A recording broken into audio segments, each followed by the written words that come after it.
What happens when the soul finally gets everything it wants? Not peace, not fulfillment, not transcendence. It gets a golden cage to die in.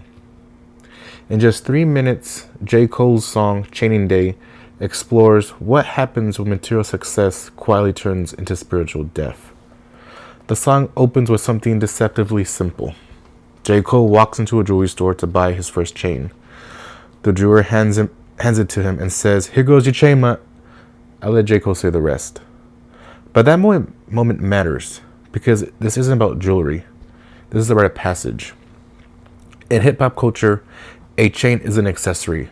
It's a symbol of arrival. You made it. You're somebody now.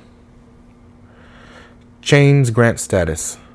Why else would someone want to wear the financial equivalent of a Roth IRA around their neck? Hip-hop doesn't just reward success. It demands grandiosity. You expected to project an unshakable persona, rich, confident, untouchable, and maybe, especially early on, J. Cole felt pressure to wear that image, not because he wanted to, but because the culture expects it. Then Cole drops one of the most important lines in the song. "My Jesus' peace feel a little unholy." That line carries a heavy irony. Jesus, the man who walked with the poor, healed the sick, and rejected power, is now iced out in gold and diamonds. Luxury spirituality, aesthetic faith. In the Gospels, Jesus says something radical. It's easier for a camel to pass through the eye of a needle than for a rich man to enter heaven. That wasn't hatred toward rich people. It was a warning.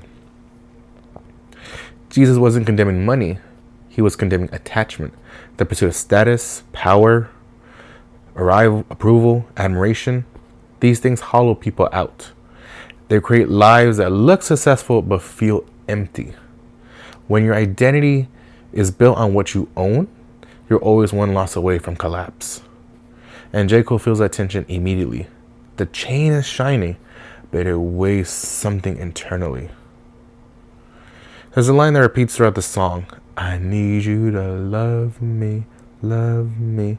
That line reframes everything. J. Cole isn't chasing chains for ego. He's chasing love.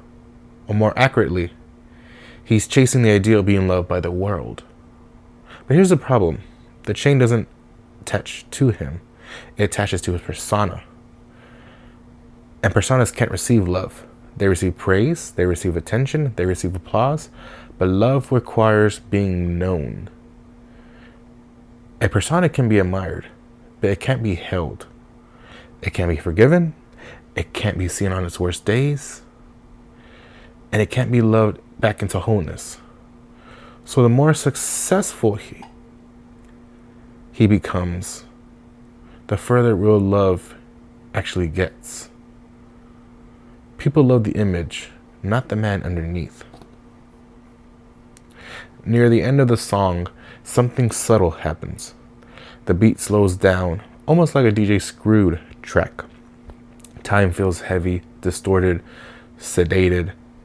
That's not just an aesthetic choice. That's a dissociation. He's empty now, running on momentum, living on autopilot.